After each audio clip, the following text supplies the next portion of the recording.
So you get to run this one back again. We know how it went down the first time. And just tell us how excited are you for this fight? And the fact you got the win the first time must give you confidence. Yeah, it's been a while since we fought. Cowboy's a totally different fighter. Actually, we're pretty good friends now. We fought way back, 7 years ago probably. But, the guy who he is, he's just ready to fight. And I love that. Same thing with me. I'm ready to fight anytime, any place, anywhere. Especially what's going on in the world, and they gave us the stakes they gave us. ESPN, main event. The world's gonna be watching. It's my job to go in there and put some entertainment for the world. I heard that leading up to this fight being signed, you were kind of calling and messaging each other and saying, "Hey, have you signed it yet? Have you signed it yet?" So there's definitely that friendship there. Does that make it even harder to step in the cage and fight one another? I don't think so. I fought Wonder Boy. Wonder Boy is one of the nicest dudes ever, and that's like one of the moments where it's like about a sport. For me, it was about the sport. Same thing with this one. Cowboy beat him the first time. We're definitely friends, but this is our profession. This is our job to put on entertainment for the world, and somebody has to win. So that's what it is. And it takes place at welterweight, of course, this time. The last time you fought was at lightweight. What difference does that make to you, and who do you feel it gives the edge? I just feel like it was short notice for both of us. I think they called us like 3 weeks ago for this fight, 3.5 weeks ago. So getting down to 55 for both of us would have been hell. So I think it made sense for us to take it at 170 and put on a show for the world. I don't know if it really gives an advantage because Cowboy's he's not gonna go in there and wrestle me. Maybe we'll see. I doubt it though, but I doubt that he's gonna go in there and try to hold me down. It's gonna be a striking match that the world wants to see, and that's what I'm excited about there too. And your own wrestling's underestimated as well. But how do you plan to play out this fight? Do you want to stand and trade, or will we see any of your wrestling? Yeah, if he does decide to wrestle, I got jiu-jitsu. I got the skill set. This is a mixed martial arts fight, so I'm expecting anything to happen. But knowing his style, knowing my style, it makes for a great stand-up. And obviously, this is a very different fight week to what you've been used to in the past, for everybody. But what's been the most different thing for you? Are you normally in your room anyway, just kind of hiding away, or do you like to get up and about? What's the testing procedure been like? Yeah, it's not been that weird. Obviously, the first day we got here, not to know what to expect. The testing procedure, that was obviously weird. But for me, fight week is just me in my room, getting on weight. Like, usually all of us are cutting weight anyway. And then without the crowd, that's going to be the weird part. No fans out here. There's no one, trying to get autographs or sneak in the hotel.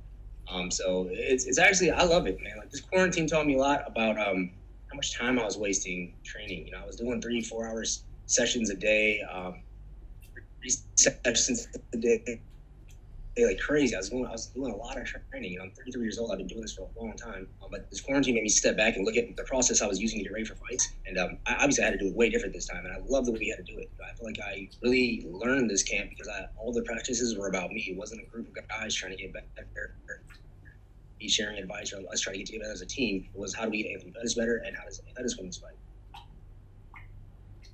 And putting on a show aside, how important is this fight and getting a win for you personally with the trajectory of your career now, especially in the world? Yeah, you know what? I'm in one of them spots. It's kind of weird because I took some risk. I went down to, I won the world title at 155 pounds.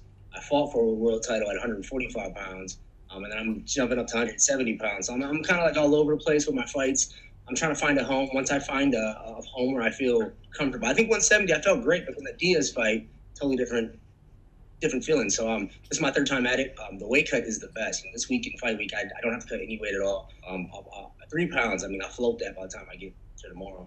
So my energy's good. The attitude's well. It's just getting the results that I want in these fights. So tell us, what can the fans look forward to seeing from you on Saturday night? We're the main event, prelims. The world's tuning in, ESPN, and when the lights come on, it's showtime. I want to get out there and perform. On BT Sport as well here in the UK. Thanks ever so much, Antony. Thank you. Next, we have Nolan King with USA Today. Hey, Anthony. I appreciate your time, man. First question for you. You just kind of touched on, you said you like taking this fight because you and Cowboy are such good friends. You like him as a person. Style-wise, stylistically, and maybe excitement-wise, what do you like about this fight? Man, what the world likes about this fight. The first fight we fought, I got him out of there quick. I think we only had like 4 exchanges in between us. So we didn't see the full fight play out. See what happens after that. So I think the world knows what kind of fighters we are. Cowboy comes to bring it. He had a bad performance his last fight. I come to bring it. I had a bad performance my last fight. Don't listen to the cage. Doesn't matter if there's no fans around or anything. This is what we do. This is what we love to do. And I think you guys are going to see that in the octagon. And you talk about that first fight, that it wasn't really, you guys weren't able to get going, so to speak. It was so quick. So you did get going. So how much are you able to read into that first fight? Is it something you can even look at, or have you guys changed so much that and it was so quick that it doesn't really matter? No, man. When you beat somebody, it's always there in the back of their head. No matter what, I don't care how many fights you have past that, your loss is a loss. So I feel like I got the mental advantage already, and I know his weaknesses. He knows my weaknesses. It's going to be who can exploit it, who's in better shape, who's ready to fight, and who wants to. And talking about Cowboy's last fight, I know there was a lot to be made about it, a lot of discussion back and forth. Kind of, what was your take on it for when you went back and watched it, or maybe you watched it live? Well, I didn't watch it live. I fought that night, and I had a horrible performance in my last fight. I just didn't feel like myself out there, and that's the worst. Doing a full. That training camp, I went back to 155 pounds. I did my own weight cut. I busted my butt in that camp. I worked 12 weeks, and I felt amazing. And then I had a shitty performance, and then you got this camp. It's 3 weeks, and I feel amazing again. So now it's time to go out there and perform, man. It's like, for me, it's just being able to perform under this pressure right now. And talking about Cowboy's performance in his last fight, he kind of talked about the mental side of it, and he said he wasn't completely there. But he said that for this fight, he feels like he's turned it on. Do you feel like that will be the case, that when you step in there, this last loss for Cowboy won't have affected him too much? I didn't watch the counter fight too much. Like, I didn't watch it live. I did touch up on some of the stuff he did. It's a short fight. It's hard to pick what happened. I think he said it. He said it right. He threw a nice high kick. Connor blocked it in return, and Cowboy got faded. Like, it's not normal Cowboy behavior. So you can tell he was had some cobwebs from that first, whatever happened, the shoulder strikes or the hip strike, whatever it was. But that's the name of the game, man. Like, I got to go out there and start quick. We all know Cowboy, once he gets going, he gets going. So it's my job to get out there and get going quick. How cautious do you think you'll be at a body shot? Very cautious. I mean, and it's going to be a kick, obviously. If I go southpaw, that's the scenario he's looking for, that southpaw body kick. But that's not all I have, man. I got so much more striking-wise, so I'm excited to go out there and just perform. And the way I feel right now is like I can fight. I'm not dying from a weight cut. It was only a 3-week camp. It's like a real fight. Appreciate the time, Anthony. Thanks, man. Thanks, Nolan. Next up, we have Damon Martin from MMA Fighting. Hey, Anthony, we talk so much about the mental side of fighting, and Cowboy has taken a lot of criticism, some fair, some unfair, about the way he kind of fall short in big fights. How big is that mental aspect? And will you look for those kind of things in this fight? Because he has been traditionally a bit of a slow starter. He's talked about that. Are there parts of that you can take advantage of? Most definitely. The slow starting for sure. That's something that you have to get up quick on Cowboy. Once he starts getting that momentum going and he gets his confidence, that's when he does well. And I've seen him fight so many. We sparred together. We trained together. We sparred together. We already fought. So there's a lot of history with us. But coming into that counter fight, it's totally different than this fight. He doesn't have the pressure, all that media. I saw him out there in Vegas, and he had cameras in his face. It was a lot, for him to handle, and that's just not his way of fighting. Not sure, bro, honestly, but for me, I like the fact that I have the mental edge because I beat him, and I only had a 21-day camp. I'm healthy and really went out there and fighting. And Cowboy said, he told me when I talked to him a week ago, he said that stylistically, a fight with you and him is always going to be fun. You kind of know what you're going to get in a fight like this. But do you feel like stylistically that, Cowboy is a favorable matchup for you when you look at his striking versus your striking, style versus style? And it's not an insult, but do you feel like this is kind of a favorable matchup for you? I do. I feel like as long as I play an athletic game, his style of striking is something I've seen a million times. So I gotta get out there and a little bit of reinventing going on for this coming up into this fight. But everybody knows what I'm good at, man. It's just getting out there and making me do it first. I gotta go do it first. Throughout your career, Anthony, you've been to the top of the mountain as champion, and because you've done that and you've always had such high expectations, people always expect you to get back there. What is your mindset now at this stage of your career? Is it still championship? Is it still I want to get back to the title?